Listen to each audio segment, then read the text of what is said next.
என் பொண்ணு அவங்க ஊருக்கு போயிட்டு வந்தப்பாங்க, அவங்க மாமியார் வீட்டில், அதாவது அவங்க வீடு தான், பட்டு மாமியார் வீடு தானே சொல்லணும்.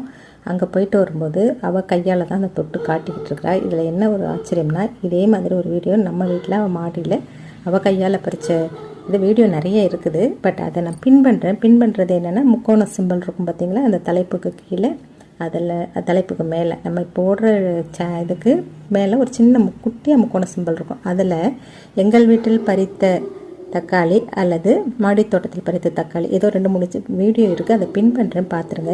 இப்போ அவங்க மாமியார் வீட்டில், அதாவது அவளோட வீட்டில் இது ஊருக்கு போனப்போ எடுத்துகிட்டு வந்திருக்குதுங்க. எனக்கு பிடிக்கும், செடி வீடியோ பிடிக்குங்கிறதால அதை நான் கேட்கவே இல்லை. பட் அவளாக எடுத்துகிட்டு வந்திருக்கிற வீடியோ பாருங்களேன். அந்த வீட்டில் கருவேப்பிலை நம்ம கையால் பறிக்கிறோம் பார்த்திங்களா, இதெல்லாம் பார்க்கும்போது நான் எங்கள் அம்மா வீட்டில் நான் சின்ன வயசில் பறித்தது எனக்கு ஞாபகம் வருது.